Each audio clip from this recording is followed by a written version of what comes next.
사람이 땅에 번성하기 시작할 때 그들에게서 딸들이 나니 하나님의 아들들이 사람의 딸들의 아름다움을 보고 자기들이 좋아하는 모든 여자를 아내로 삼는지라. 여호와께서 이르시되 나의 영이 영원히 사람과 함께하지 아니하리니 이는 그들이 육신이 됨이라. 그러나 그들의 날은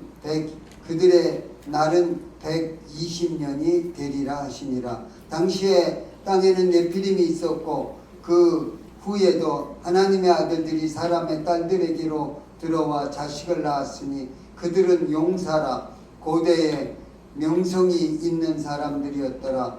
여호와께서 사람의 죄악이 세상에 가득함과 그의 마음으로 생각하는 모든 계획이 항상 악할 뿐임을 보시고 땅 위에 사람 지으셨음을 한탄하사 마음에 근심하시고 이르시되 내가 창조한 사람을 내가 지면에서 쓸어버리되 사람으로부터 가축과 기는 것과 공중의 새까지 그리하리니 이는 내가 그것들을 지었음을 한탄함이니라 하시니라. 그러나 노아는 여호와께 은혜를 입었더라. 아멘. 네. 오늘 봉독한 말씀 가지고 캄캄한 밤 그러나 은혜라는 제목으로 우리에게 말씀해 주실 박희정 목사님은 잘 아시는 대로 지금 인천 평강교회를 담임하고 계십니다.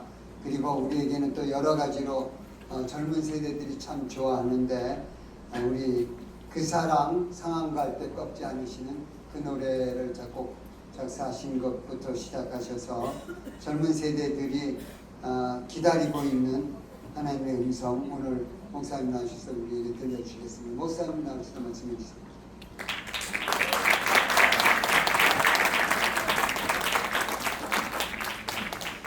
감사합니다.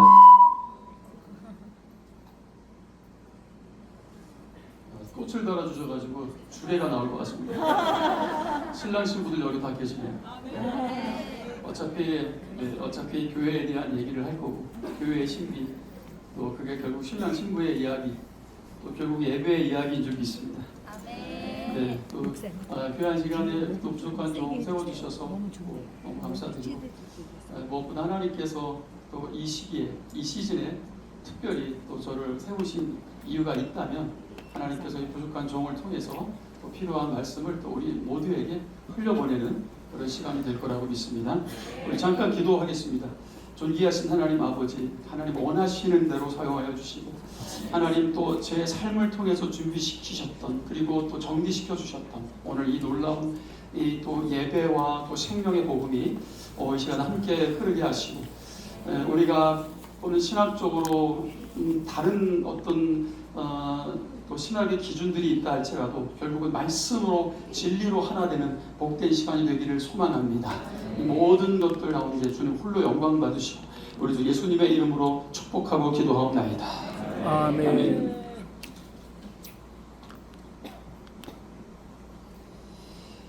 창세기 6장 1절부터 8절까지 말씀을 보셨습니다.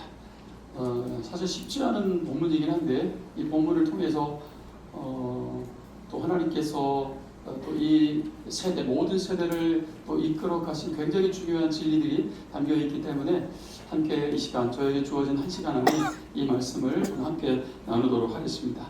저는 인천 평강교회 담임 목사입니다. 인천 평강교회에 처음 제가 부임한 것은 94년도 4월 달에 제가 전도사로 부임했습니다.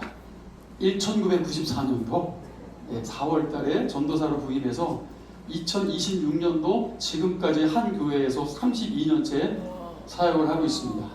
이렇게 얘기하면 저보고 많은 분들이 초등학교 때 전도사 하셨냐고 계산이 안 된다고 자꾸 그렇게 말씀을 하시더라고요.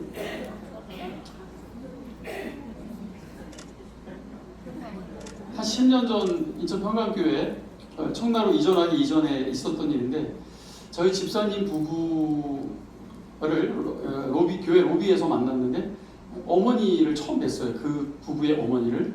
근데 좀 눈빛이 안 좋으시더라고요. 어머니가 좀 많이 안 안 좋으시다라고 제가 느꼈는데 아니라 다를까 어머니가 많이 어려우셔서 정신적으로 많이 어려우셔서 잠깐 모셔야 될 것 같아서 집에 모셨다고 이제 그렇게 얘기하더라고요. 아마 한 며칠 아니면 뭐 몇 달간이 될지 모르겠지만 집에서 모셔야 된다라는 이야기를 하시더라고요. 이렇게 초점을 잘 못 맞추시더라고요. 제 얼굴도 잘 못 보시고 그리고 이제 그날 밤에 이제 집에서 이제 모시게 됐는데 사건이 터졌습니다. 어머니가 이렇게 환청이 막 들리시고 요즘은 이제 정신과에서 조현병이라고 이제 그렇게 이제 명칭을 또 지어서 얘기하죠.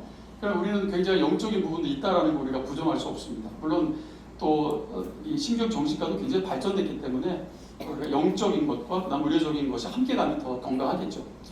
근데 그날 밤에 이제 계속 환청이 들리니까 그 환청이 뭐냐면 이녀 니은아 죽어라 이녀 니은아 네가 왜 사냐 이녀 니은아 너는 죽어야 돼 이녀 니은아 계속해서 이 어머니한테 그 소리가 들렸던 거죠. 계속 죽으라고 얘기하니까 어머니가 그 권위를 주면 안 되는데 그 말에 그냥 권위를 주어버리죠.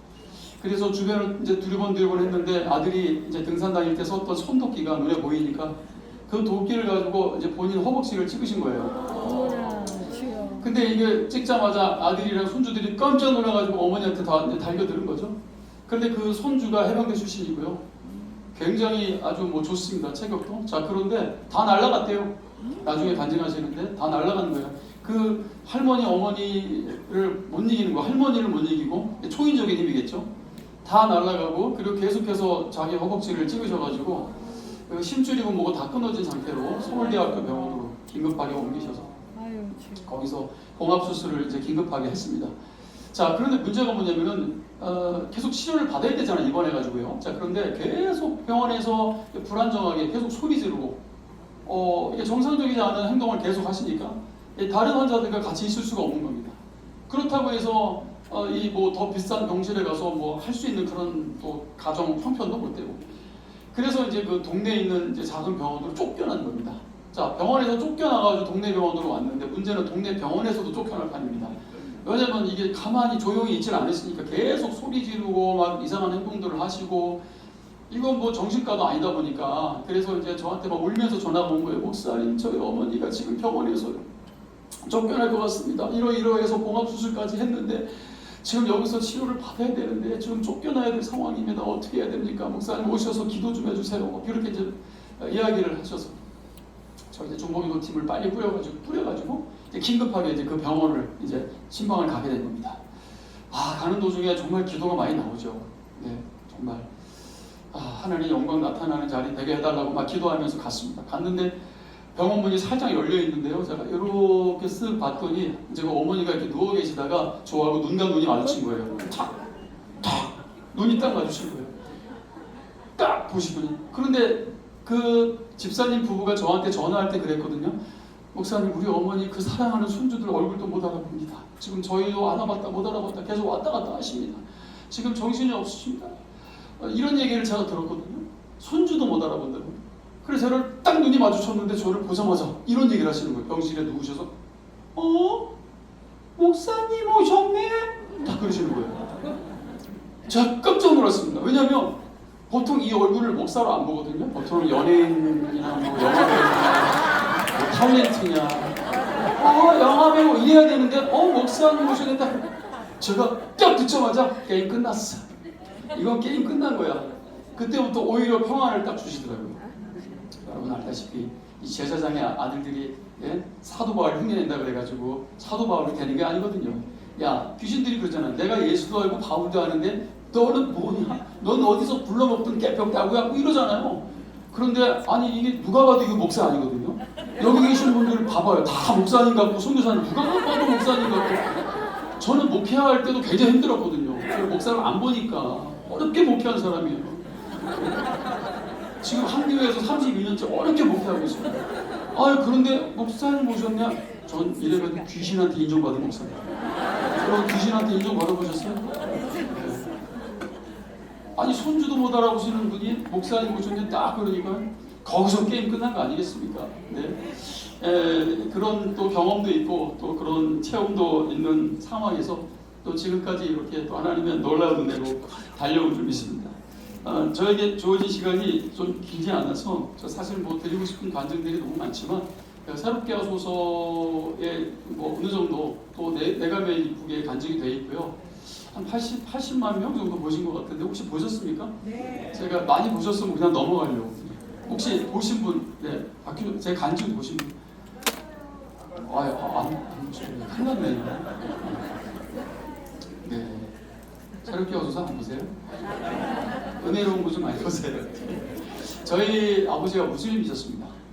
네, 저희 아버지가 무슬림이시면서 산업스파이셨죠. 그때 이제 한국에 정규 기술이 없을 때 저희 아버지가 이제 경인에너지 과장으로 있으셨습니다. 80년대. 그때 81년도, 82년도에 이제 사우디에서 왕자가 와서 한국에서 4명의 기술자를 이제 뽑아서 갔어요. 그때 이제 중앙정보부장 이우락 씨가 저희 아버지한테 붙어서요. 한 3, 4개월 계속해서 뭐 훈련을 시켰는지 어쨌는지 저희 어머니가 목격한 거를 나중에 얘기하시더라고요. 이제 아버지가 이우락 씨를 오랫동안 만났다. 그리고 이제 사우디로 가게 됐습니다. 정유 기술이 필요했던 거죠. 여러분 지금 우리나라가 기름이 나진 않지만 여러분 아세요? 항공유 수출 1위 국가인 거 아세요? 네. 가장 항공유를 만드는 기술이면은 가장 뛰어난 기술입니다. 그에 뭐 경유라든지 여러 가지 휘발유 이런 기름들을 만들어서 수출하고 우리나라가 수입한 금액만큼 만들어서 파는 금액으로 수입한 금액 또이또이라는 거 여러분 아세요? 네. 그 정도로 한국이 엄청나게 기름을 수출하는 나라입니다. 자, 그런데 우리 아버지가 그 기술을 가지고 와야 되는 거잖아요. 자, 그리고 우리 아버지가 실제로 그 기술을 다 이렇게 사진을 찍어서 가방에다 넣어놓고 이제 한국 정부로 보내기만 하는 그런 상황 속에서 이제 우리 가족 비자를 다 받고 이제 사우디로 오게 해서 저희 이제 국제학교 이제 입학시켜서 공부시키고 우리 둘째 누나는 뭐 미술을 워낙 잘하니까 이제 프랑스계 미술 쪽 이제 보내려고 다 계획을 하시고 이제 한 달 뒤면은 저희가 아버지를 만나게 돼 있거든요. 아버지는 이제 그거를 정부로 보내기만 하면 그런 되는 상황이었습니다.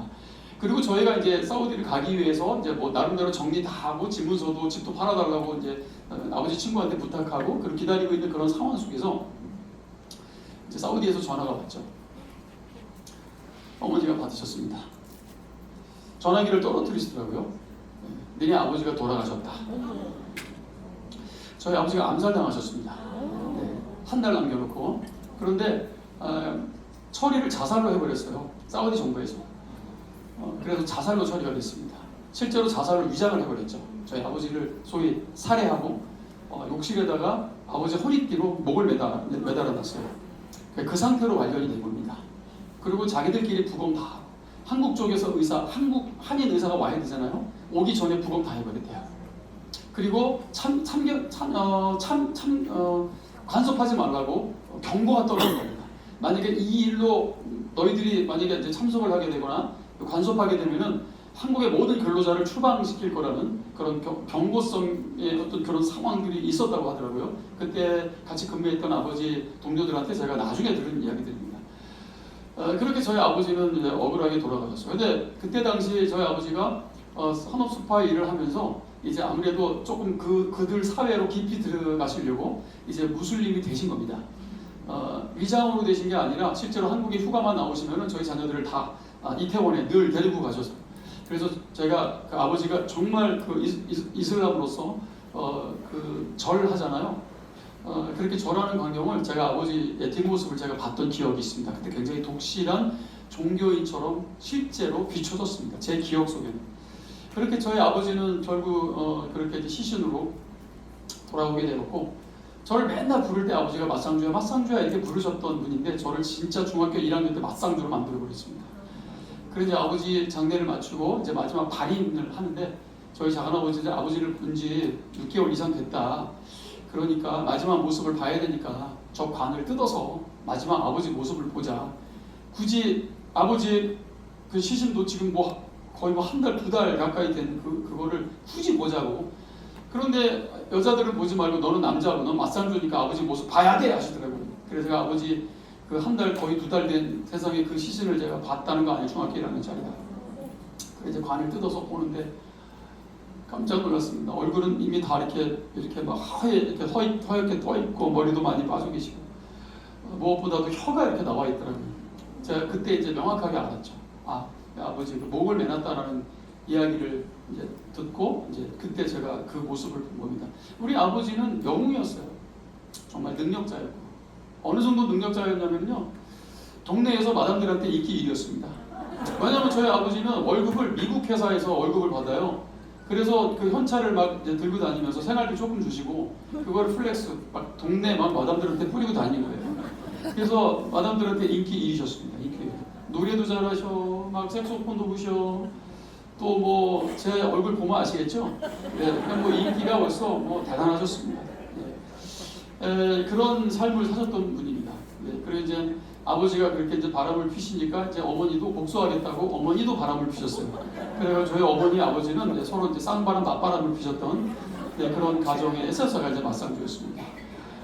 부부 싸움을 너무 심하게 하셨습니다. 한번 싸우면은 피가 그냥 흥건하게 항상 땅바닥에 흘렀던 저희 아버지가 분노가 있으셔가지고 그 분노를 이기지 못하시더라고요.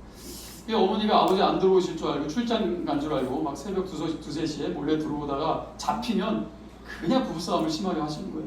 그래 뭐 이제 피가 흥건하게 막 고여있는 그런 가정이었어요. 늘 이혼 도장, 이혼 서류 늘 갖다 놓고 뭐 너 누구 따라갈래? 뭐 너 누구 따라갈래? 자식들이 다 엄마 따라간다니까 아버지가 결국 도장을 못 찍으시고 그런 가정에서 살았습니다. 그리고 이제 아버지가 사우디 가시면서 이제 어머니가 본인도 사업을 해야 되겠다고 이제 그때 이제 술집을 하나 인수해가지고 동네에서 이제 그 아버지가 자주 다녔던 그 반졸이라는 술집을 어머니가 인수를 해버리죠. 그래가지고 이제 어머니가 그때부터 술집 이제 사장이 되십니다. 이제 아버지가 돌아가시고 나서 이제 본격적으로 이제 계속해서 이제 술집을 이제 운영을 하셨는데 저희 어머니가 2주 전에 이제 저희 교회 이번 주는 못 나오셨고 2주 전에 나오셨는데 어쩌다가 우리 가족들이 모여가지고 이제 어머니가 그 술집 운영하신 얘기를 하게 된 거예요. 제가 어머니가 그때 운영했던 그 술집 그거 반졸이었잖아. 그랬더니 저희 어머니가 2주 이전에 하신 말씀이에요. 야 무슨 술집이야. 그때 그거 룸사롱이었어. 그러시더라고요. 제가 어머니를 좀 무시했던 것 같습니다. 술집이 아니고요 룸사롱이었대요. 훨씬 더 규모 있게 했다 뭐 그 얘기를 하시려고 하시는 건지는 모르겠지만 저희 가족들이 모이면 이제 그런 얘기들을 이제 웃으면서 이제 합니다. 그런 가정에서 제가 중학교 1학년 때 사우디를 못 가게 되고 다시 교회로 돌아가게 된 거 아니겠습니까? 교회로 다시 돌아가서 이제 예수님을 이제 영접을 하게 된 거죠. 처음에 제가 교회를 나가게 된 이유는 여자친구 소개시켜 주겠다고 하더라고요. 남중을 다녔던 남자아이에게 여자친구를 소개시켜 주겠다고 하는 이야기는 여러분 복음 중에 복음이에요. 그래서 눈이 동그래져가지고 이게 왜 복음이냐 그러고 이제 얼른 따라갔죠. 그래서 이제 따라갔더니 반주하는 자매가 얼마나 이쁜지 뒷모습이 너무 이뻐가지고 제가 반해가지고 교회를 열심히 다녀버렸습니다. 열심히 다녔어요 정말. 그리고 제가 새롭게 하소서 가서 이 얘기를 했잖아요. 이 얘기를. 그랬더니 그 친구가 또 지 얘기하는 줄 알고 댓글 달았더라고요. 또 댓글. 오빠 나 호주에 시집 와서 잘 살고 있어. 막 이러면서 그래서 지 얘기하는 줄 어떻게 알고. 그런 또 경우도 있었던 것 같습니다. 재밌어요. 그런 가정에서 여러분 이런 예배자가 탄생했습니다. 이런 예배자가 성장했고요. 정말 중학교 2학년 때 성령 받고 방언 터지고 그때부터 정말 뜨겁게 기도하고 아버지 구원받지 못한 모습 보여주실 때 제가 너무너무 울었어요. 2-3시간을 막 펑펑 울었던 것 같습니다. 콧물 그냥 막 다 빼고. 그리고 이제 어머니 집에만 가면은 술 취해서 맨날 계시는 어머니는요 술 취하시면은요 술을 괴짝으로 드십니다. 소위 소주를 맥주잔에 드셨던 분이에요. 양주 같은 거를. 그리고 이제 술 취하시면은 그냥 막 1박 2일, 2박 3일 막 그렇게 술을 드시고요. 그러다가 또 이제 고주톱을 치시면은 또 고주톱 치다가 또 이제 뭐 2-3일 집에 안 들어오시고 그런 일들이 허다했거든요. 그런데 집에 가끔 이제 들어오시면은 술 취하고 들어오세요. 근데 어머니 그런 모습이 동시에 떠오르면서 하나님 우리 어머니 보내달라고. 우리 어머니도 지옥 가면 안 된다고. 그렇게 중학교 2학년짜리가 어머니 정말 발 붙들고 그렇게 눈물로 기도했던 어린 시절이었습니다. 어느 날 어머니가 집에 안 들어오시는 거예요. 한 2주, 3주째가 되는데 어머니가 안 들어오시는 거예요. 여러분 저희 누님이랑 저랑 막 울면서 우리 엄마 죽었나 보다 그랬었다니까요. 어머니가 3주를 안 들어오니까 3주차 되던 해 어머니가 들어오시더라고요. 초췌한 모습으로 들어오시면서 그때 제가 엄마 왜 안 들어왔어? 이게 다 죽은지 알았잖아 막 이랬거든요. 그때 돈이 없어가지고 옆집 막 다니면서 동전 빌리러 다니고 동전 구하면은 그걸로 버스비 해가지고 막 학교 다니고 그랬었거든요. 막 김치 쪼가리 막 싸가지고 막 도시락 싸고 가고 막 친구들한테 막 반찬만 얻어먹고 막 그랬었거든요. 제가 초등학교 6학년 때까지는 우리가 늘 제일 부자였었어요. 정말 부잣집이었어요. 저희 집이 동네에서 비디오가 제일 먼저 있었어요. 그리고 별표 전축, 독수리 전축 그거 우리 집에 제일 먼저 들어와가지고요. 동네 사람들이 전축 구경한다고 다 우리 집 왔었거든요. 그러니까 그 정도로 부잣집 아이였다가 결국은 이제 아버지가 돌아가시고 나서 쫄딱 망해. 우리 아버지 플렉스, 우리 어머니 플렉스. 저축이라는 걸 안 하고 사신 거예요, 두 분 다. 그래 그나마 집 큰 거 하나 있었는데 아까 우리 아버지 그 집문서 집 판다고 친구한테 맡겼다고 그랬잖아요. 그거를 또 그 친구가 또 들고 튄 겁니다. 그때 당시 문서 들고 많이 튀었거든요. 그 집문서를 들고 튄 그분의 아들이 저를 전도했어요. 네. 이런 아이러니한 역사가. 네. 자, 아무튼 그러나 오늘 주님께서 이렇게 불을 주시고 은혜를 주시고 또 성령을 부어주셔서 지금까지 한결같이 믿음 안에서 정결하게 달려온 줄 믿습니다. 저는 저희 아내밖에 몰라요. 네, 저희 아내밖에. 네. 정말 그렇게 순결하게 달려왔던 것 같아요. 정말로 저 순수했어요. 한 사람만 좋아하고, 네, 한 사람만 좋아하는 거. 정말 아버지와 어머니하고 다른 거는 이거 혈육의 문제가 아니잖아요. 저는 예수 그리스도 안에서 거듭났어요. 이건 뭐 혈통의 문제가 아니기 때문에 저를 이상한 눈으로 보지 마시고요. 네, 저는 예수의 피로 말미암아 새롭게 태어난 거듭난 하나님의 자녀인 줄 믿습니다. 오늘 그렇게 정말 순수하게 교회 안에서 주의 길 가겠다고 중학교 2학년 때 고백하고 헌신하고 그리고 그때 했던 기도가 그거거든요. 하나님 저 끝까지 의리 지키게 해주세요. 정말 하나님 보시기에 칭찬받는 그런 목사, 순전한 끝까지 의리 지키는 그런 목사 되게 해달라고 기도하면서 지금까지 달려온 것 같습니다. 정말 하나님의 은혜로 하나님의 정말 보호하심이 있었던 것 같아요. 많은 어려운 상황들도 있었고 소위 유혹들 왜 없었겠어요? 네, 있었겠죠. 이게 없어 보이세요, 제가? 네, 당연히 있었겠죠. 네, 그렇죠, 있었죠. 그런데 그때마다 하나님이 얼마나 돌보시고 지키셨는지 정말 뒤돌아서 가면서 내가 하나님 앞에서 어떻게 득죄하리요, 범죄하리요 라는 이야기를 한 적도 있어요. 그러면서 정말 하나님 경외하면서 달려왔던 세월입니다. 그런 세월 속에서 하나님이 또 저를 또 훈련시키시기 위해서 저를 또 가지치게 하시고 또 깎아내셨던 그런 세월들이 얼마나 길었는지 몰라요. 50대니까 하나님이 겨우 들어서 쓰시더라고요. 50대니까. 그 전까지만 해도 너무 부족했던 사람이 너무나 훈련이 많이 필요했던 사람이었던 것 같습니다. 그러나 그런 과정 속에서 또 하나님의 적극적인 개입하심, 그 하나님의 인내와 그 성실하심, 거짓 없으신, 변함없으신 그 놀라운 사랑이 또 저하고 함께 하신 그 정말 깊은 그 아버지의 사랑이 제 삶을 떠나지 않았고요. 또 지금도 앞으로도 계속해서 성실하게 함께 하실 주님을 바라보면서 달려가는 예배자의 또 삶인 줄 믿습니다. 우리 어머니가 3주 동안 안 들어왔던 이유는요, 우리 외삼촌이 우리 어머니를 시골 술집에다가 팔아먹었대요. 그거를 제가 커서 알았어요. 그때 왜 나한테 얘기 안 했어? 그랬더니 네 승질에 그거 네가 가만히 있었겠냐? 엄마가 그거 얘기했으면 네가 가만히 있었겠냐? 너 맨날 문짝 다 때려부시고 맨날 상 없고 그 네 승질에 가만히 안 있을 것 같아서 엄마가 얘기 안 했다. 저도 좀 아버지를 좀 닮아서 어렸을 때 좀 분노가 있었던 것 같습니다. 그래서 그 얘기를 제가 커서 들었어요. 커서. 그래서 지금은 이제 가끔 이제 그 외삼촌을 제가 이제 보지만, 네, 뭐 그렇게 뭐 분노하고 뭐 정죄하고 하지 않습니다. 지금 이제 긍휼한 마음으로 봅니다. 긍휼한 마음으로. 그런 정말 상황 속에서 주님을 바라보면서 달려왔던 이 세월, 이거 제가 잘나서가 아니라 하나님의 놀라운 사랑, 하나님의 그 저를 향한 그 인애가 포기하지 않는 하나님의 놀라운 사랑이었는 줄 믿습니다. 오늘 창세기 6장 1절부터 8절의 말씀을 함께 보셨습니다. 참 논란도 많고 신학적으로 또 여러 가지 난해한 구절이라고도 이렇게 말하기도 하는 그런 본문입니다. 네피림이 일단 등장을 해버리면은 굉장히 난해한 구절로 보는 분들이 굉장히 많은데 사실 진리를 알고 보면은 사실 그렇게 어려운 본문이 아니라는 것을 또 우리가 또 알게 되는 그런 본문입니다. 여러분 성경을 한 문장으로 정리한다면 어떻게 정리를 하고 싶으세요? 성경을 한 문장으로 정리한다면 한 단어로 얘기한다면 구원이겠죠. 구원. 예수 그리스도의 이름의 뜻이 구원이니까. 하나님의 구원 이야기 아니겠습니까? 그러나 거기다가 한 단어를 좀 덧붙인다면 예배자를 찾으시는 하나님의 구원 이야기. 저는 성경을 한 문장으로 정리한다면 이렇게 정리하고 싶은 거예요. 예배자를 찾으시는 하나님의 구원 이야기. 그런데 오늘 창세기 6장 1절에서 8절의 말씀은요. 소위 예배의 자리를 떠난 인간.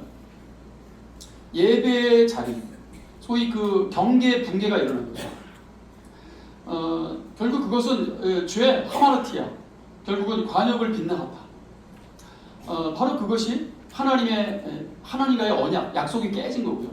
결국 그것은 예배자로 살아가야 할 그 인간이 그 자리를 지키지 못한 데서 오는 거 아니겠습니까? 붕괴가 일어나는 거예요.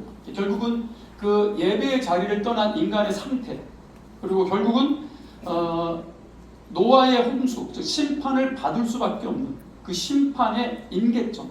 그렇게 타락한 인간이 어디까지 타락했는지, 그래서 하나님이 심판하실 수밖에 없었던 그 심판의 임계점을 보여주는 사건이 바로 이 창세기 6장 1절부터 8절의 이야기인 거예요.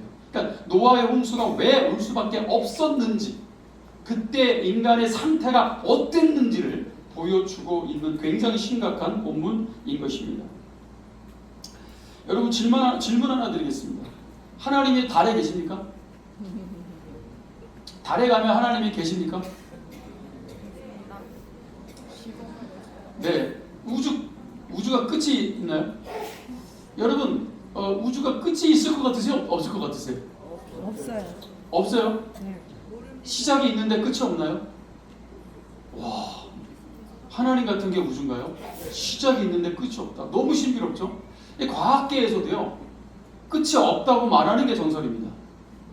소위 팽창이 일어난다고 표현하죠. 그래서 우주는 끝부분이 없다고 말합니다. 우주 끝이라고 과학적으로 표현하지 않아요. 왜냐하면 우주는 끝이 없대요. 어디든 끝이라고 날아가면은 거기서부터 또 시작된대요. 그러니까 우주는 우리가 생각하는 것보다 더 크다는 거죠. 상상할 수 없을 정도로. 그래서 어디에 서 있든 그 우주의 중심이라고 표현하는 거예요. 그러니까 그게 우주가 끝이 없다는 것을 그렇게 표현하는 거죠. 여러분, 이 어마어마한 끝도 없는 우주를 하나님이 말씀으로만 창조하셨다는 것만 알아도요, 우리는 하나님 앞에 당장 굴복해야 됩니다. 아멘. 우리는 겸손해야 되고요. 아멘. 어쩌면 우리는 여러분 그 하나님이 어떤 분인지만 알아도 우리는 예배자의 자리에 있을 수밖에 없는 거죠. 그런데 여러분, 인간이 교만해졌다? 자리를 이탈하는 거예요. 위치의 붕괴가 벌어집니다. 약속이 깨져버립니다. 그리고 하나님이 원하셨던 그 예배자의 자리에 있지 못했다라는 것이죠. 자, 그 이야기를 하고 있는 거거든요. 자, 한 가지만 더 묻겠습니다. 제가 인도네시아 사역 갔을 때 인도네시아에 정말 어마어마하게 큰 사원이 있잖아요. 그 사원 안에 제가 딱 들어갔어요. 여러분 질문하겠습니다. 인도네시아 무슬림 사원 안에 하나님이 계십니까? 계세요? 안 계신 곳이 없어요. 들어가서 확인하셨어요? 불국사, 통도사 이런 데 가보셨어요? 뭐 사천대왕이라고 이런 것도 있잖아요. 이런 거 있잖아요. 네. 네. 그런데 가면 하나님이 계십니까? 그런데 여기서 하나님 그런데 왜 계세요? 안 계세요? 라고 말하고 싶은 분들도 꽤 있으신 것 같아요. 지금 입술이 계속 그건 계시다고 해야 되나 막 이런 분들이 있으신 것 같아요. 여러분, 여기서 우리가 약간의 혼란이 오는 이유가 있습니다. 네. 하나님 속성 차원에서는 계신다고 말하고 싶은 거죠. 왜냐면 하나님은 어디든지 계시니까요. 시편에는요, 심지어 수월에도 계시고 거기 계시다. 그러니까 바다 끝에 계시고 정말 우주 끝에 계시고 어디 가도 계시는데 하나님 수월에도 계신다는 표현이 나옵니다. 네. 자, 이 하나님이 어디든지 계신다라는 이야기를 하고 있는 거죠. 자, 여러분, 그런데 한번 여러분 입장 바꿔 한번 생각해 보겠습니다. 달에도 하나님이 계신다고 그랬는데 여러분이 하나님 같으시면은 달에 계실 거예요? 뭐가 좋아서 달에 계실 거예요?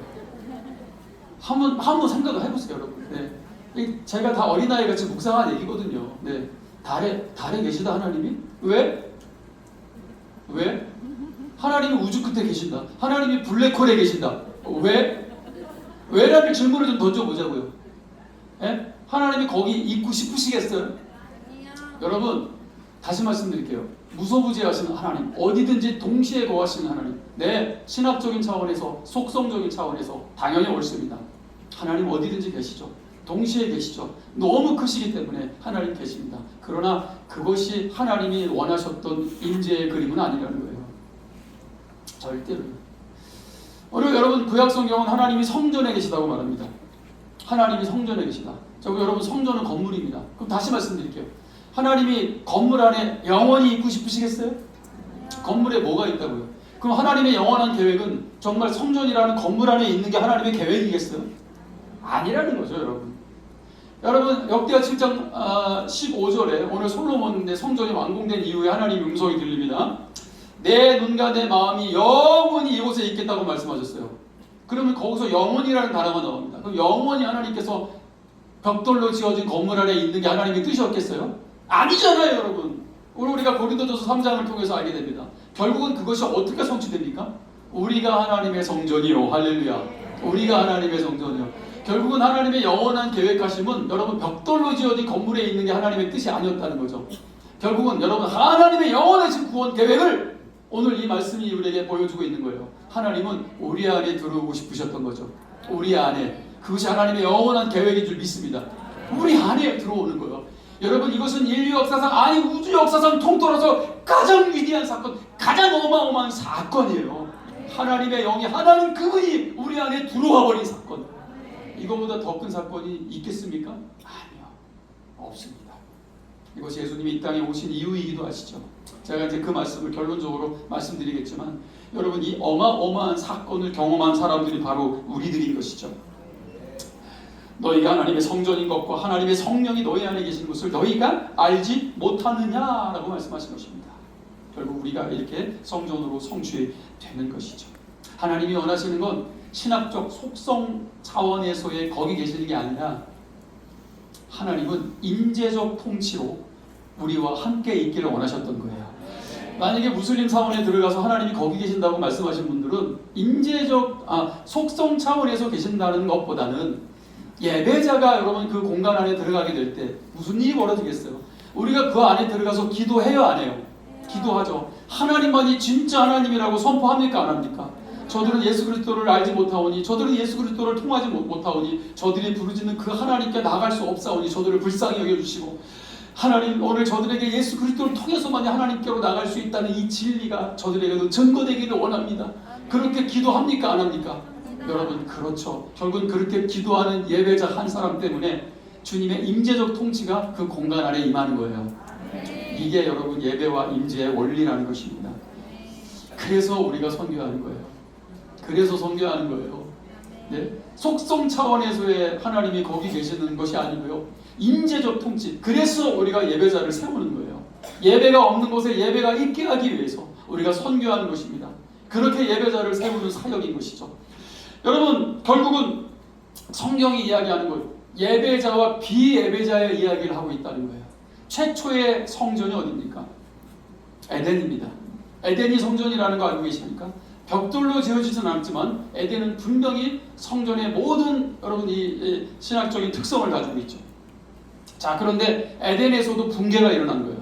결국은 그들이 불순종함으로 인해서 언약이 파괴됨으로 인해서 그들이 이제 예배자가 아니라 이제 비예배자가 되어버리는 것입니다. 그런 일들이 벌어지는 거죠. 이제 경계의 그런 붕괴가 이미 에덴에서부터 있었다라는 것입니다. 여러분 경계의 붕괴가 일어날 때 하나님의 뜻이 아니라 자기의 욕망이 기준이 됩니다. 자기의 계획이 기준이 되기 시작했다라는 것이죠. 하나님이 되는 게 아니에요. 하나님처럼 되는 거죠. 하나님 그분 자체가 되는 게 아니에요. 여러분 오해하시면 안 됩니다. 하나님처럼 되어버린 것이죠. 그게 또 여러분도 사탄의 유혹 아니었겠습니까? 자 오늘 등장하는 여러분 이 네피림은 무엇인가? 근데 여러분 본문을 보면은 사실 이 본문은 네피림의 존재에 대해서 그렇게 크게 관심이 없어요. 네피림의 존재를 설명하고 있지 않아요. 그런데 사람들은 자꾸 네피림, 거인, 굉장히 굉장히 힘 있는 그냥 큰 거인들 이렇게 취급을 하죠. 네피림이라고 검색만 해봐도요 별별 그림들이 다 등장합니다. 어마어마하게 큰 거인들이 등장을 하는 거예요. 자 여러분 성경이 바로 과연 그것을 이야기하는 걸까요? 여러분 네피림은 하나의 사상이에요. 하나의 흐름이고 결국은 그것이 시스템이 되고 결국은 그것이 문화가 되고 결국은 그 문화가 세상을 지배했다라는 것들을 이야기하고 있다라는 것입니다. 네피림은 떨어진 또는 떨어뜨린, 자, 이런 의미가 있는 거예요. 본인도 떨어졌고, 즉 자리에서 떨어졌다 이거예요. 여러분 이 마귀하고 굉장히 비슷하죠. 실제로 유다서에서 말씀하고 있는 거예요. 예, 그 자리를 잃어버린, 본인이 떨어졌고 또 본인도 떨어뜨리는 세력이다. 이게 원어로 접근해서 보면 이런 의미가 있습니다. 네팔. 자, 그런데 여러분 성경 오늘 본문을 잘 보면요, 그 네피림이 4절을 보시면 당시의 땅에는 네피림이 있었고 이렇게 말합니다. 이게 뭐예요? 이미 있었다라고 말하고 있습니다. 지금 있는 게 아니라 이미 있었다고요. 땅에 있었다. 그런 표현을 하고 있는 것입니다. 언약을 파괴한 인간의 죄성 안에 흐르고 있는 하나의 사상이라는 것을 말해주고 있는 거예요. 자, 그 이유는 인류 최초의 아기가 누구죠? 가인이죠. 인류 최초의 아기입니다. 그리고 둘째 아기가 누구죠? 이름이 아벨입니다. 네, 그게 인류였어요. 가인과 아벨. 인류의 인류. 자, 그런데 인류 최초의 아기, 비예배자인 이 아기가 예배자인 아벨을 살해했습니다. 비예배자가 예배자를 살해했어요. 인류의 몇 프로가 사라진 거예요? 어마어마한 사건이 벌어진 겁니다. 단순히 한 청년이 죽은 게 아니에요, 여러분. 정말 예배자가 사라져버린 거예요. 이 아벨의 죽음이 바로 그런 의미인 것이죠. 그렇게 또다시 인류의 역사는 이제 여러분 이 비예배자가 지배할 것 같은 상황들이 벌어지죠. 그런데 그럼에도 불구하고 여러분 하나님께서는 가인을 전적으로 심판하지 않으시고요. 그에게도 은혜라는 기회를 주시죠. 가인의 표를 통해서 막 만나는 사람마다 막 죽이고 완전히 여러분 이거는 막 질서가 깨지고 완전히 권위가 무너지는 세상 아니겠습니까? 여러분 그런 가운데에서도 하나님이 은혜를 주시죠. 자, 그런데 중요한 것은 가인의 후예들인 것이죠. 가인의 아들 에녹성, 성을 짓는데 그 이름을 에녹이라고 하죠. 자, 그것은 담이란 뜻입니다. 담을 쌓았다는 거죠. 바로 하나님과 인간의 담을 쌓은 겁니다. 그것이 비예배자의 특성이에요. 항상 하나님께 담을 쌓아버린다는 거예요. 그것은 타락한 아담과 하와에게서도 나타났죠. 숨어버립니다. 그들의 담은 수풀이었어요. 그들이 범죄하자마자 하나님과 벽을 세우는 것이 그것이 최초의 수풀이죠. 그리고 인위적으로 자신들의 수치를 가리려고 했던 인류 최초의 옷이 등장했는데 그게 나뭇잎 옷입니다. 그걸로 뭘 가리겠습니까? 일시적이겠죠. 결국은 찢어지겠죠. 자, 그런데 하나님께서 가죽옷을 입혀주십니다. 여러분 나뭇잎과 가죽 한번 비교해보세요. 인간이 가릴 수 있는 한계예요. 인간이 무슨 수치를 가리겠어요? 무슨 그들이 죄의 문제를 스스로 해결할 수 있겠습니까? 나뭇잎으로 뭘 가릴 수 있겠습니까? 그런데 하나님이 지어주신 가죽옷은요, 가죽 전문가 계세요? 네. 물려줍니다. 자식들한테. 반영구적이라는 뜻입니다. 네. 결국은 영원의 의미가 있는 것이죠. 여러분 그것이 가죽의 의미고 결국은 그 가죽은 예수 그리스도의 보혈로 성취되는 줄 믿습니다. 우리 그렇게 예수 그리스도의 옷으로 옷 입은 사람들입니다. 여러분 이 하나님의 구원 계획은 이렇게 태초부터 원시적으로 등장하고 있다는 것이죠. 놀랍지 않습니까? 하나님의 구원 계획, 하나님이 어떻게 세상을 구원하실지를 여러분 이미 창세기 때부터 너무나 선명하게 보여주고 계신 것입니다. 자, 그렇게 이제 비예배자와 예배자의 세상, 결국은 여러분 가인의 7대손 이제 라멕이라는 인물이 등장합니다. 이 인물이 자기 상처 때문에 사람을 죽였다라고 표현합니다. 그걸 라멕의 노래라고 해요. 라멕의 노래는 뭐예요? 내가 하나님이다 이거죠. 가인에게는, 우리 할아버지에게는 7배? 그런데 나를 건드리면 77배요. 내가 너희를 심판할 거야. 스스로 하나님이 돼서 자기가 마치 심판자인 것처럼 얘기하고 있다는 것이죠. 여러분 이것이 비예배자의 특성입니다. 하나님은 없습니다. 스스로 하나님이 되려고 하는 아주 악한 성향을 이야기하는 것이죠. 이것이 마치 유행이 돼. 이것이 이 힘을 가진 사람들이 지배하는 세상. 그리고 많은 사람들도 여러분 이 네피림들을 뭐 존경하거나 두려워하거나 그들의 힘을 인정하거나 결국 그들에게 굴복당하거나 하는 세상이 찾아왔다라는 것입니다. 그래서 네피림은 창세기 6장에 갑자기 등장하고 있는 게 아니라 그 이전부터 등장했다라는 표현을 오늘 본문에서 말씀하고 있는 것입니다. 그들이 거인이기 이전에 시대 정신이었고 힘이 진리가 되고 명성이 가치가 되고 또 영향력이 결국 의로움이 되는 그런 문화였다라는 것이죠. 하나님보다 사람이 더 커지는 세상입니다. 완벽하게 여러분 그런 세상이 찾아왔다는 거예요.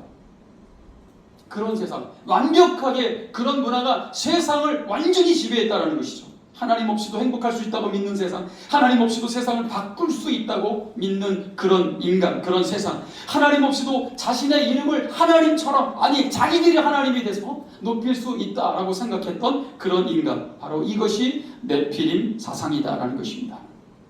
시스템이고 문화다, 세상을 지배했던 가치관이다. 너무 강력했다는 것입니다. 여러분, 인간이 하나님을 예배하지 않으면 반드시 다른 것을 예배한다는 걸 아십니까? 결국은 호모 아드란스, 인간은 예배적 존재라고 표현하고 있는 거예요. 인간은 절대적 예배적 존재입니다. 하나님께서 우리를 그렇게 지으신 것이죠. 근데 우리가 하나님을 예배하지 않는 순간 우리는 반드시 다른 것을 예배하게 돼 있어요. 그 다른 것이 뭡니까? 바로 우상입니다. 팀 켈러 목사님의 내가 만든 신이라는 책에 이런 문장이 있어요. 우상 숭배는 하나님께 불순종하는 것만이 아니라 온 마음을 하나님 아닌 다른 데 두는 것이다. 이렇게 말씀하고 있습니다. 온 마음, 나의 온 마음, 내 마음이 있는 그곳, 그곳이 하나님이 아니라면 우상입니다. 우리가 왜 행복하지 않는지 아세요? 예수님만으로 만족하지 않기 때문에 행복하지 않는 거예요. 예수님만으로 만족하지 않으면 우리 행복할 수가 없어요. 우린 그런 존재입니다. 우리 온 마음 안에 하나님이 아닌 다른 것들이 채워져 있기 때문에 그런 것입니다. 홍수 이전에 그들의 마음이 있는 그곳에는 하나님이 없었습니다. 하나님이 없는 그들을 하나님은 육체라고 표현하죠. 그들의 날이 120년이라고 딱 규정해서 말씀하십니다. 120년, 그들의 육체의 날. 그 120년은 어떤 의미가 있는지 아십니까? 하나님을 떠나버린, 하나님이 없는. 여러분, 육은 육이다 이거예요. 영은 영이고, 그리고 육은 죽은 것이다. 오직 살리는 건 영이다 라고 얘기했죠. 그 육은 거기에는 생명이 없는 것이죠. 생명이 없는 이유가 뭐예요? 바로 여러분, 하나님을 예배하지 않는 마음이라는 겁니다. 오히려 스스로 하나님이 되고 스스로가 예배의 대상이 되려고 하는 욕구인 거죠. 그래서 여러분, 육체대로 살면 죽는 겁니다. 거기에 생명이 없는 거예요. 그들의 날이 120년인데 결국 120년이라는 건요, 거기에 하나님의 은총도 있다는 거 아십니까? 결국은 그것이 한 인간의 수명일 수도 있어요. 그 수명 안에, 그 120년이라는 기간 안에 결국은 하나님은 그들이 돌아올 수도 있는 거거든요. 회개하고 하나님께로 돌아올 수도 있는 거예요. 비예배자에서 예배자로 돌아올 수도 있는 거거든요. 그렇게 회개하고 돌아올 때는 여러분 분명히 거기 하나님의 은혜가 있고 용서가 있는 줄 믿습니다. 그런데 끝까지 돌아오지 않는 것은 그대로 육체로 그냥 끝나는 것입니다. 그것이 강팍한 마음이죠. 바로의 마음이고 다른 유다의 마음인 거예요. 신기할 정도로 하나님을 두려워하지 않습니다. 끝까지 회개하지 않습니다. 그런데 그런 존재들이 있다는 것이죠. 저도 목회를 하면서 인종 예배, 인종 기도도 많이 했지만 정말 신비로울 정도입니다. 정말로 회개 안 할 것 같은 사람이 정말로 회개하고 정말 그 순간에 예수님을 영접하고 평생 조폭으로 살았던 아들이 엄마에게 죽기 직전에 엄마, 나 예수님 영접하고 나 구원의 확신이 생겼습니다. 그 죽는 순간에 엄마한테요. 평생 조폭으로 살았던 아들이 엄마, 나 먼저 가서 기다릴게요 라고 하면서 떠났던 그런 아들도 있어요. 그런데 너무나 고상하고 너무나 지적으로 사시는 분들, 정말 끝까지 예수님을 거부하고 그냥 그렇게 육체로 떠나는 모습을 볼 때는 너무 슬퍼요. 너무 마음이 아파요. 하나님께서 주신 여러분 그 시간 속에서 결국은 예수 그리스도를 영접하지 않은 그런 상태로 떠나버리는 여러분 이 육체의 상태. 그것이 그들의 날인 것입니다. 그들의 날.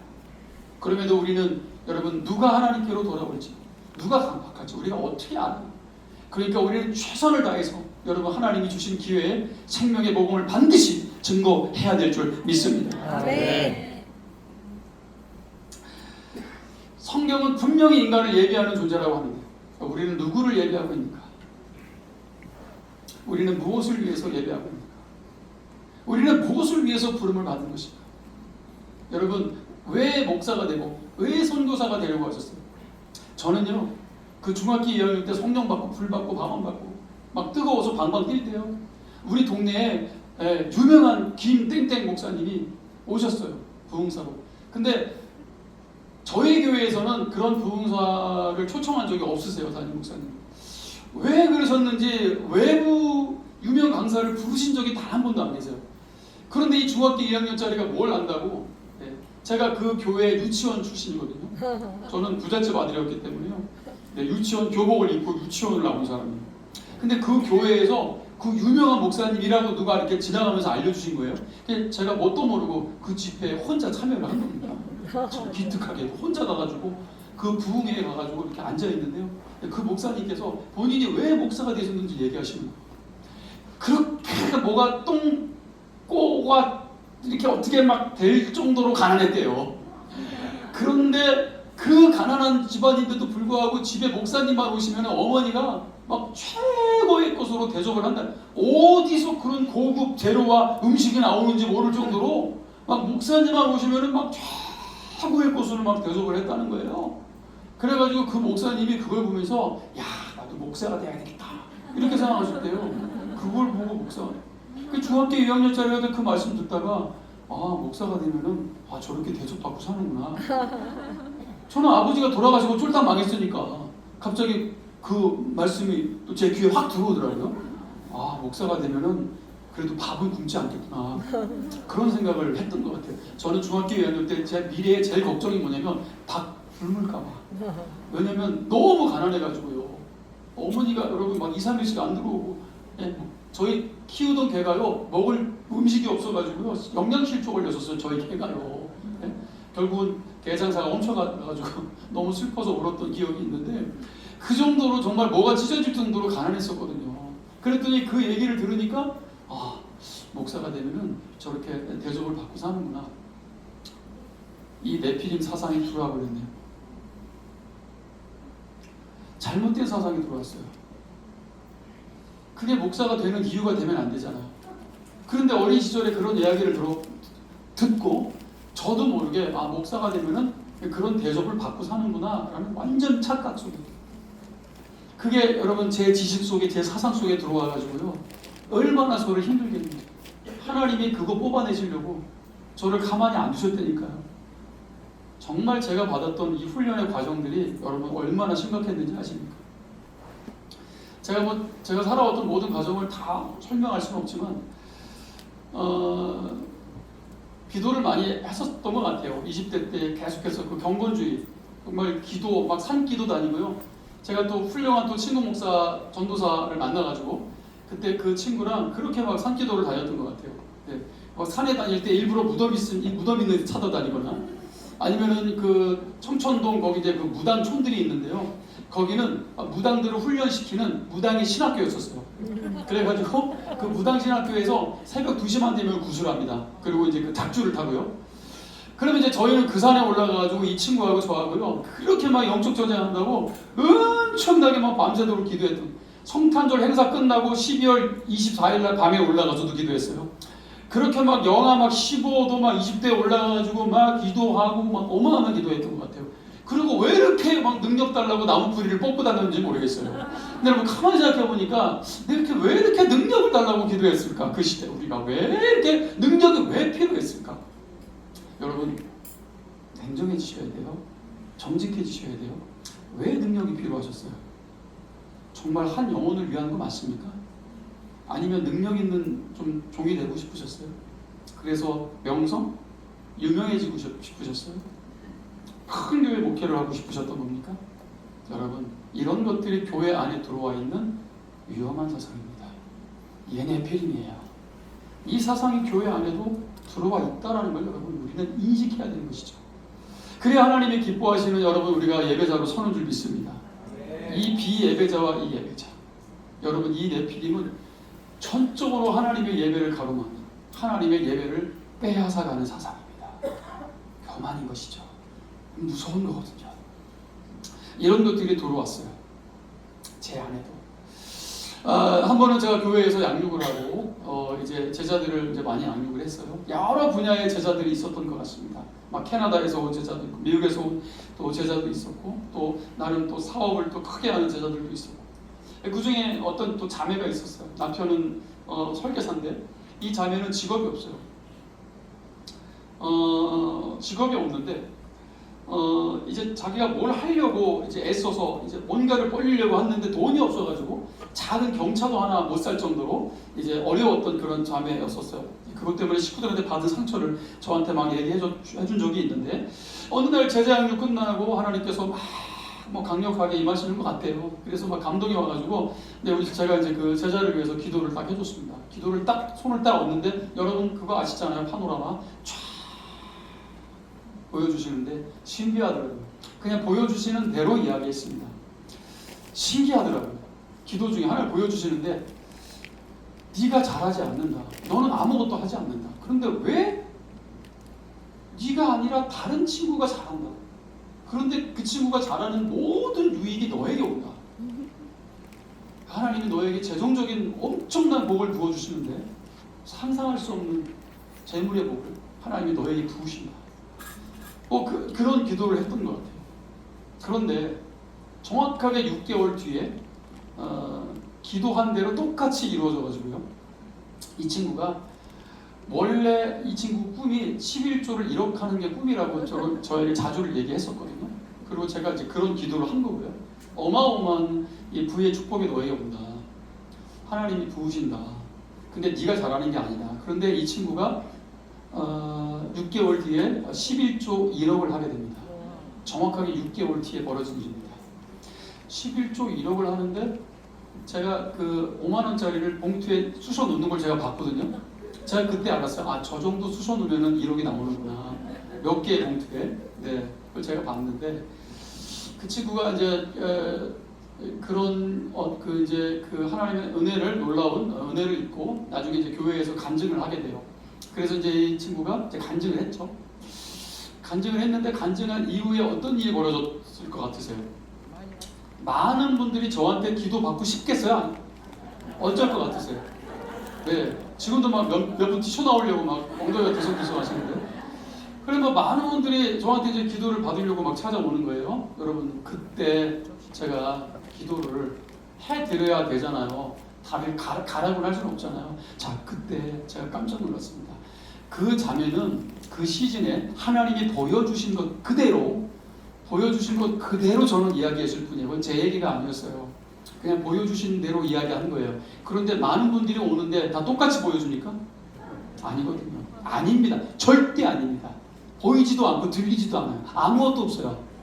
자, 그런데 저는 자꾸 제 안에 그렇게 똑같이 기도를 해서 이분들이 똑같은 축복을 받게 되겠다라는 생각이 들어오는데, 이거는 성령의 생각이 아니었습니다.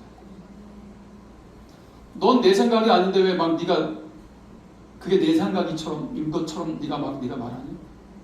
네가 왜 멋들어지는 문장을 만들어내서 그게 왜 내 생각인 것처럼 네가 막 말하냐는 거예요. 그때 저는 성령님의 책망을 엄청나게 받죠. 깜짝 놀랐어요. 이러다가 타락하는구나. 내가 이러다가 망하겠구나.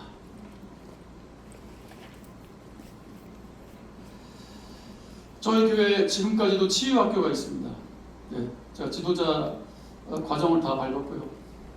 저희 치유의 아버지 어머니 그 오리지널 흐름으로부터 치유학교 지도자 양육을 받았어요. 그리고 이제 교회에서 치유학교를 했죠. 지금 이제 19차까지 하고 있는데, 초창기 때 치유학교 때 이제 많은 분들이 이제 오시면 그 치유학교 공간이 따로 있었습니다. 그럼 이제 강의를 하고 이제 기도를 딱 하는데 옆에만 가도 막 날아가시더라고요. 뻥뻥뻥뻥뻥뻥 날아가세요. 근처만 가도 막 날아가요. 뭐 조폭 출신들도 막 날라가. 덩치만한 남자분들이 막 팍팍 쓰러져. 그때 제가 깜짝 놀랐습니다. 그분들이 저를 거의 신격화하더라고요. 아우, 저는 그때 깜짝 놀랐어요. 제가 교주가 될 것 같은 거예요. 그런 일이 벌어지니까 제가 깜짝 놀랐어요. 저를 그런 식으로 보지 마라. 그거는 저의 힘도 아니고 나의 능력도 아니다. 제가 너무나 두려워서 그런 사역을 그 자리에서 중단을 했습니다. 대신에 살면서 한두 번 정도는 체험할 수 있고 경험할 수 있다. 매번 넘어져야 되는 것도 아니고 쓰러져야 되는 것도 아니다. 내가 절제할 수 있다면 절제해라. 그것이 질서고 또 충분히 가능하다고 생각한다. 이런 이야기를 했죠. 그리고 그때부터 균형을 잡고 다시 하나님의 말씀으로 충분한 이제 사역들을 이제 시작하게 됐습니다. 저는 은사 중지론자가 아닙니다. 절대로. 성령님이 역사하셨는데 저거 성령님이 아니다라고 말하는 것도 얼마나 큰 죄인지 알아야 됩니다. 저는 은사 절대 중지론자가 아니라 은사 재배치주의자입니다. 은사는 반드시 재배치되어야 된다. 건강한 은사, 하나님이 선물로 주신 은사, 우리 교회와 공동체의 유익을 위해서 주신 이 은사가 다시 건강하게 재배치되어져야 될 줄 믿습니다. 은사를 중지하고 있는 사람들도 문제 있는 것이죠. 왜냐하면 분명히 하나님은 우리 교회의 유익과 공동체의 유익을 위해서 주시는 거잖아요. 지금도 저는 신유 사역을 하지 않지만 저희 교회에서는 영구침의 역사가 일어납니다. 귀신 들린 자들이 귀신이 떠나가고, 그러나 그런 특수한 사역을 하지는 않습니다. 그냥 복음을 전합니다. 그냥 진리를 전합니다. 그리고 전하고 나면 당연히 그 열매로 하나님이 부어주시는 줄 믿습니다. 작년 재작년에 중학교 2학년짜리가 임파서 나무로 시작해서 폐암으로 다 번졌는데, 하나님께서 그 아들을 위해서 제가 기도할 때, 하나님 5년 전에 우리 장로님 온몸에 폐암 퍼진 장로님 오늘 마지막으로 기도받고 그분이 치유받고 그 이후에 10여 년을 더 사신 것 같은 그 역사를 주셨는데, 하나님 아버지요, 이제 우리 수연이 셋째 아들이었어요. 한 집사님이. 그래서 이 여름 수련회가 마지막 수련회가 되지 않기를 원합니다. 그리고 그 아들을 위해서 간절히 붙잡고 기도했습니다. 기적이 일어났죠. 그래서 그 아들이 2주 뒤에 병원에서 이제 결과를 받아갖고 왔는데, 의사 선생님이 엄마한테 그러대요. 보세요, 우리 수연이 이번에 검사받기 이전에 사진이에요. 이게 암이에요. 임파선 폐로 번졌죠. 자, 보세요. 자, 이번에 새로 찍은 거 보세요. 보세요. 암이 사라졌죠? 없어졌죠? 명확하게 확인까지 받았습니다. 그래가지고 지금 우리 중학교 2학년짜리 수연이가요, 지금 청소년부 전도왕이 됐습니다. 그 아들이. 그런데 아니 제가 박수 받으려고 그냥 저희 성도들에게도 능력의 종이라는 표현 쓰지 마. 우리 교회 금지어입니다. 나는 능력의 종이 아닙니다. 우리 모든 성도가 함께 기도해서 하나님이 역사하신 것이고, 이것은 우리 공동체의 유익을 위해서 주신 것이다라고 선포합니다. 여러분, 이게 건강한 은사예요. 이게 건강한 은사. 우리 모두의 유익을 위해서 주신 은사인 줄 믿습니다. 절대로 개인의 능력과 개인의 유명세를 위해서 주신 게 아닙니다. 만약에 제가 이걸 가지고 제 개인의 능력, 내 유명세로 만약에 사용하고 있다면 여러분, 이게 네피림 사상이 되니까요. 여러분, 이런 것들에 대해서 우리가 명확하게 여러분 균형을 잡아야 될 필요가 있다라는 말씀을 드리고 싶은 겁니다. 여러분, 나는 비예배자로 전락하고 싶지 않습니다. 나는 오직 하나님만 예배하기를 원합니다. 오직 하나님만 높이기를 원합니다. 아멘. 여러분, 네피림의 두 번째 얼굴이 뭔지 아십니까? 네피림의 두 번째 얼굴은 열등감이에요. 그 반대의 성향으로 나타나죠. 자기가 진짜 하나님이 되든지, 자기의 명성을 나타내는 그런 교만으로 가든지. 여러분, 결국은 여러분 아시다시피 바벨탑의 여러분 핵심이 뭐예요? 우리 이름을 내자입니다. 결국 명성의 문제거든요. 이 네피림도 명성의 문제예요. 그들도 명성을 키우고 능력을 키우려고 했던 자들입니다. 자, 그런데 여러분 민수기 13장 33절에 보시면 거기서 네피림이라는 단어가 한 번 더 등장합니다. 거기서 네피림 후손이 안악자손이 거인들을 보았나니 우리는 스스로 보기에도 메뚜기 같은, 이렇게 나오죠. 자, 만약에 여러분 노아의 홍수로 말미암아 전멸됐습니다. 이것이 그냥 정말 물리적인 거인이었다면요, 여러분 이미 다 멸종했어요. 끝났어요. 그런데 끝났는데 왜 여전히 네피림을 그들이 이야기하고 있습니까? 그냥 키가 컸어요? 거인이라서요? 아닙니다. 네피림 사상을 말하는 거예요. 네피림 사상은 양극단으로 나타나요. 다시 말씀드리면 자기가 하나님이 되고 자기가 예배를 받는 대상이 되든지, 아니면은 여러분 하나님을 예배해야 될 사람들이 바로 그 네피림을 예배하게 되는 것이죠. 자, 여러분 잘 보세요. 네피림 후손인 안악자손의 거인들을 보았다, 이렇게 표현합니다. 그러면서 스스로를 뭐라고 말합니까? 메뚜기라고 말합니다. 열등감의 극치죠. 하나님이 은혜를 주시던, 하나님이 성령을 주시던, 하나님이 복음을 주시던 중요하지 않아요. 내 열등감이 문제야. 내가 가방끈이 짧고 내가 집안이 나약하고 내가 뭐 살면서 아무것도 없고 내가 어디서 뭐 이런 남편을 만나서 내가 이런 사람을 만나서 내 일생이 내 요만한 요건이 되고 결국 여러분 교회에 와가지고 자기 열등감의 실현의 장으로 만들어버린다니까요. 교회가 우리 열등감의 실현의 장이라고 생각하세요? 아닙니다. 교회는 오직 하나님을 예배하는 곳입니다. 하나님을 높이는 곳입니다. 그런데 여러분 이 열등감이 얼마나 교만한 네피림 사상인지를 알아야 되는 것이죠. 하나님이 내가 여기 있잖아 필요 없어요. 나는 그냥 메뚜기인 거야. 그냥 가방끈이 짧으니까 메뚜기인 거야. 나는 이것도 없고 저것도 없고 부족하니까 나는 그냥 네피림이고 메뚜기인 거야. 골리앗 앞에서 사울의 군대가 그랬습니다. 그들은 메뚜기가 되어버렸습니다. 그러나 그 거위를 보면서도 당당하게 여러분 외칠 수 있었던 다윗이 바로 진정한 예배자인 줄 믿습니다. 요한복음 4장의 사마리아 여인 이야기로 말씀을 좀 마무리하도록 하겠습니다. 5분밖에 안 남았다 그래가지고 5분 안에 끝낼 수 있을지 모르겠지만 제가 조금 더 가더라도 용납해 주시기를 부탁드리겠습니다. 요한복음 4장의 사마리아 여인의 이야기 나옵니다. 여러분 사마리아 예수님께서 사마리아로 통과하여야 되겠다. 그러니까 하여야 하리라. 분명히 의도하신 거예요. 여러분 예수님의 MBTI 아세요? 모르시죠? 한 가지 분명한 것은 슈퍼 제이십니다. 절대적으로 계획하고 가십니다. 즉흥적으로 움직이지 않으세요. 인정하시면 아멘하세요. 절대적으로 계획하고 간 곳이 사마리아. 예수님은 절대 즉흥적이지 않아요. 슈퍼 제이. 여기 예수님 닮으신 분 계십니까? 너무 닮지 마세요. 그런 거는. 이거는 신적 성향인 거예요. 신적 성향. 우리가 준비한 대로 다 되는 인생이 아니잖아요. 그러나 예수님은 하나님이시기 때문에 자 통과하여야 하리라 라고 하시죠. 자 여러분 그것은 의도적으로 예수님께서 여러분 바로 이 네피림에 눌려있는 네피림에 눌려있는 메뚜기 같은 네피림 이 비예배자의 성향에 눌려있고 갇혀있는 여인을 예배자로 세우기 위해서 가신 것입니다. 자 그런데 이 여인에게 여러분 남편이 몇 명이에요? 5명.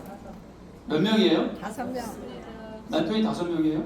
예수님께서 영원히 목마르지 않는 물에 대한 이야기를 하십니다. 영원히 목마르지 않는 물에 대한 이야기를 하셨는데 이 여인은 그것을 또 육적으로 받아들이죠. H2O를 주세요 이렇게 말합니다.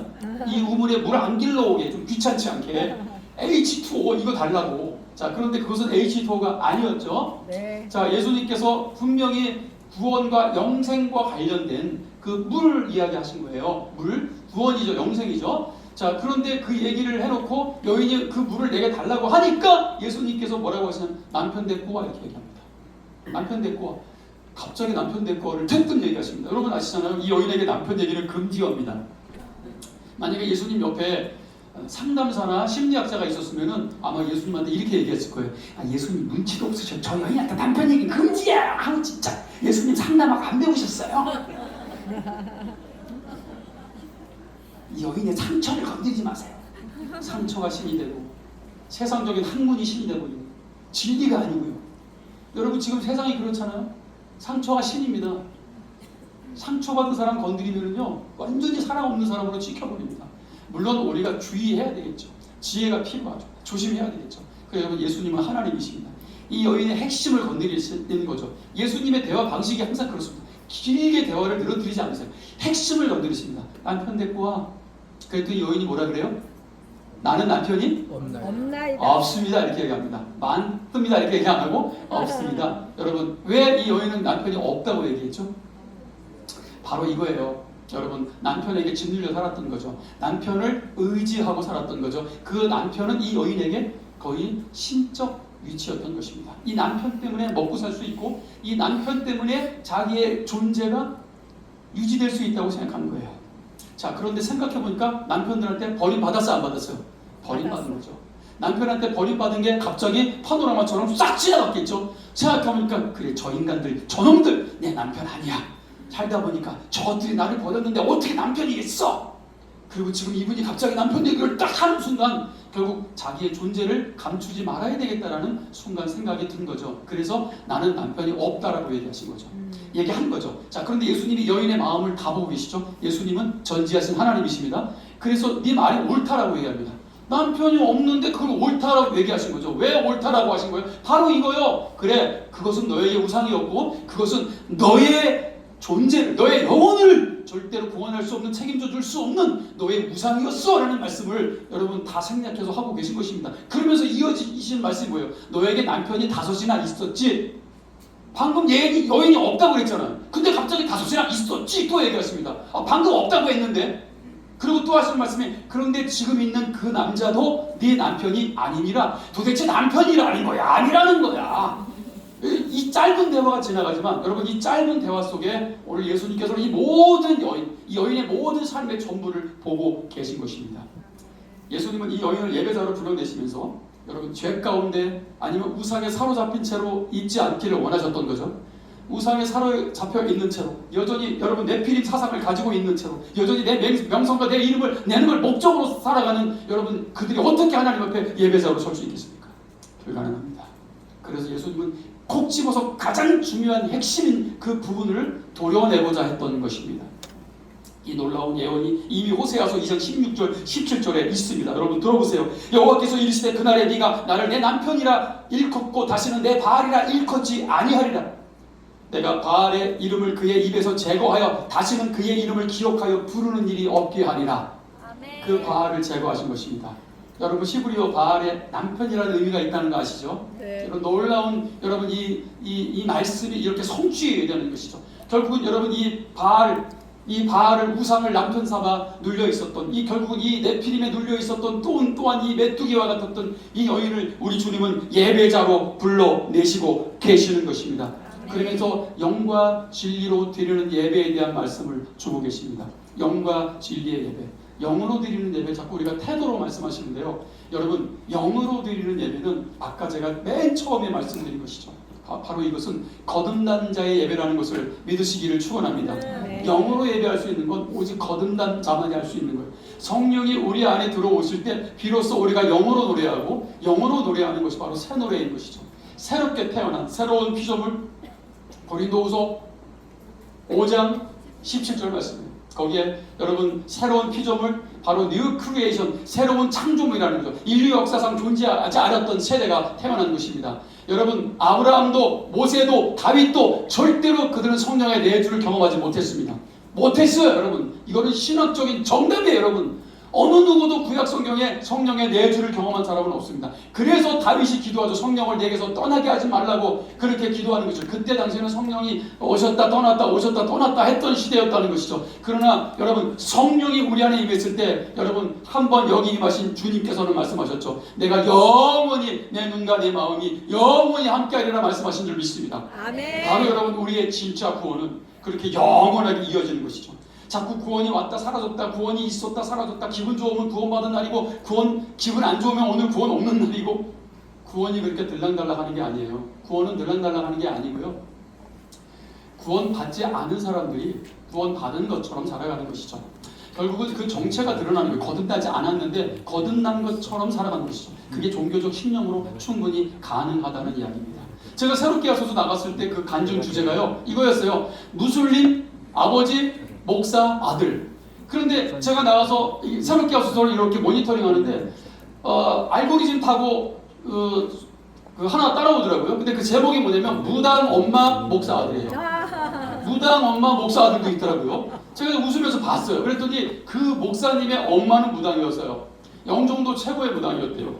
엄마는 쌍작두가 아니라 외작두를 타셨대요. 그런데 이분도 친구들한테 전도를 받아가지고 교회를 나갔네요. 교회를 가니까 얼마나 좋아. 예쁜 자매님도 있고 또 예쁜 자매님도 있고 또 예쁜 자매님도 있고 예쁜 자매님도 있고 와 고등학교 때 얼마나 여러분 교회가 가고 싶어가지고. 그런데 우리 엄마는 너무나 영빨센 신빨센 무당이니까 분명히 자기가 교회에 갔다 온 거를 알 거라는 생각을 한 겁니다.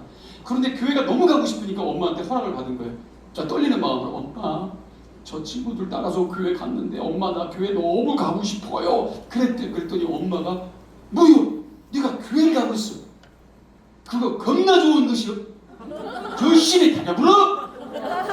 엄마가 열심히 다녀보라. 깜짝 엄마 진짜예요? 열심히 다녀보라. 그거 겁나 좋은 것이요. 그래서 열심히 다녀보랬대요. 그래가지고 대학교를 가고 CCC에 들어가가지고 그래서 은혜를 뱀빵 받고 막 승리는 내 것일세 막 은혜를 노래하며 집에 들어왔대요. 그랬더니 은혜 받고 왔는데 그때부터 엄마가 핍박을 하더래요.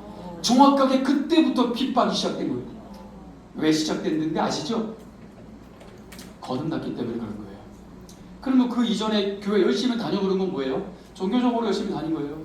교회 예쁜 자매인도 계시고 예쁜 자매인도 계시고 예쁜 자매인도 계시고 열심히 다녀보는 거예요. 거듭나지 않은 채로. 그럴 수 있다는 이야기죠. 그런데 비로소 이 아들이 진짜 거듭나 버렸네요. 집에 들어오는데 완전히 다른 영이 들어오는 거예요. 하나님의 영이 들어오는데 이 엄마가 이거 여러분 이 밥벌이 할 수 있겠습니까? 여러분 바울과 실라가 왜 감옥에 갇힌지 아시죠? 예, 귀신 들린 그 여종의 귀신을 쫓아냈어요. 그러니까 돈벌이가 안 돼. 주인들이 돈 잘 벌다가 여종들이 막 그냥 막 점쳐주고 막 굿하고 이런 막 돈을 막 쓸어 모았는데 돈벌이가 안 돼. 왜? 바울과 실라가 귀신을 쫓아버렸네? 그래서 여러분 핍박이 그래서 시작된 거예요. 그래서 바울과 실라가 갇힌 거거든요. 그런데 엄마가 지금 아들이 완전히 다른 아들이 돼가지고 막 하나님의 영이 막 인재적 통치가 막 들어오는데 여러분 이거 되겠습니까? 되겠어요? 그래서 핍박이 시작된 것입니다. 정확하게 아신 거예요. 정확하게. 그래서 제가 그 간증을 보면서 아 내가 저분을 좀 우리 교회에 초청해야 되겠다. 아니 목사님 말고 그 엄마를. 그래서 누가 진짜인지 가짜인지 좀 오셔가지고 열심히 다니세요. 그렇게 딱 다니면 돼요. 성령 받지 말고 다니라고. 종교적으로 다니라고. 종교 겁나 좋은 거니까. 엄마 나도 종교, 너도 종교. 그래 성령 안 받고 그래 목사도 할 수 있어. 그래 선교사도 할 수 있어. 그래 장로도 할 수 있어. 다 할 수 있어. 그래 그렇게 다녀. 근데 거듭나지만 마. 그렇게 다니면 돼. 무당이 알아요. 이건 예수님의 말씀이시기도 아시죠? 섞여 있어요. 자, 우리는 어쩔 수 없어요. 이 땅에서 예수님 오실 때 알곡과 죽정이가 드러날 줄 믿습니다. 우리는 어쩌면 어느 정도 품고 가야 되는 것이죠. 예수님이 처음부터 가르치다 쫓은 거 아니거든요. 품고 가시다가 드러나는 거거든요.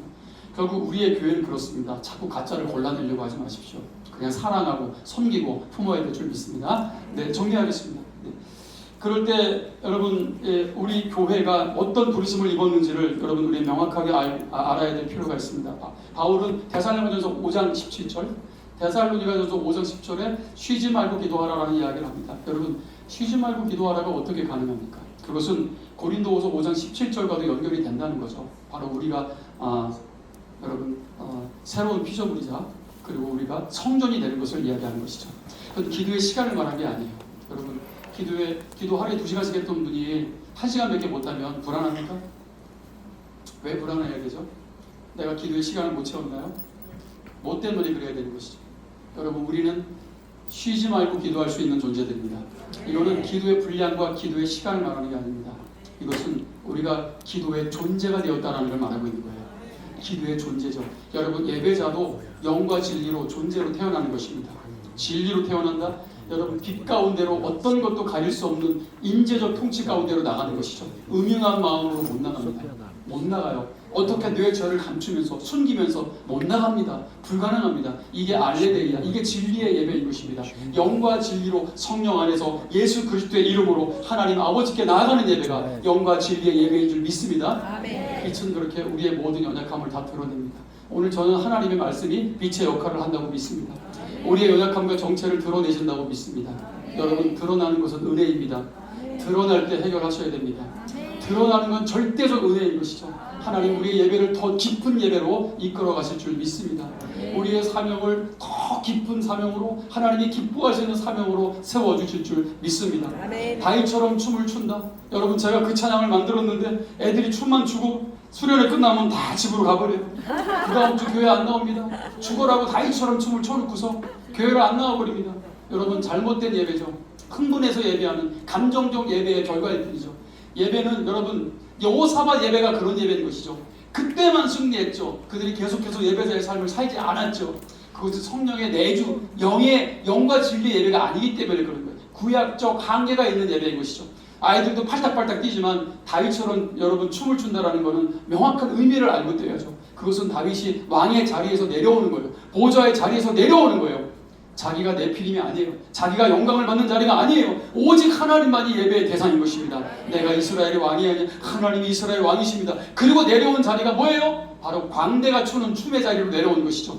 그때 춤은 광대들이 추는 춤이었어요. 대관식, 왕의 대관식에 광대들을 초청해서 춤추게 했단 말이죠. 그런데 다윗이 그 광대의 춤을 춰버리니까 여러분 미갈이 쪽팔려가지고 여러분 그 놀라운 예배를 알아보지 못한 것입니다. 여러분 저는 이런 춤을 바로 선포하는 것이죠. 이런 예배자들이 일어나야 된다고 말하는 것입니다. 나의 왕좌에서 내려오십시오. 나의 보좌에서 내려오십시오. 여러분, 교만한 네피림의 자리에서 내려오십시오. 그리고 교만한 메뚜기의 자리에서도 여러분 탈출하시기를 축원합니다. 하나님이 기뻐하시는, 진정으로 원하시는 그런 예배. 여러분, 이 예배는 탄생하는 거예요. 우리 그렇게 예배자로 태어나는 것입니다. 우리의 기도도 여러분 쉬지 않고 기도할 수 있는 놀라운 기도의 삶으로 우리가 깨어나는 것입니다. 이걸 가르치면 사람들이 기도하러 안 올까봐 여러분 걱정하지 마십시오. 하나님이 우리의 모임을 너무너무 기뻐하십니다. 우리가 모여서 예배하고 함께 기도하는 거 하나님이 기뻐하세요. 그것은 예수님의 몸을 이루는 것이고, 여러분 우리의 모임 중에 하나님의 놀라운 임재적 통치가 있기 때문에요. 여러분, 성령의 사람은 모임을 사랑하는 사람인 것이죠. 이것이 균형이에요. 이것을 가르치고 이 진리 안에서 여러분 우리들의 교회가 이제는 여러분 이 비예배적인 것들이 사라지고 하나님이 기뻐하시는 진정한 예배, 영과 진리의 예배가 깨어나고 탄생하고 일어나는 오늘 그런 예배, 놀라운 예배를 우리의 사역의 현장에서 다시 한번 보게 되는 놀라운 축복이 있기를 바랍니다. 우리 주신 말씀 붙들고 다 같이 주님 한번 크게 부르고 통성으로 기도하겠습니다. 주여! 하나님이 기뻐하시는 하나님 예배가 무엇인지, 하나님이 기뻐하지 않는 예배가 또한 무엇인지, 오늘 가인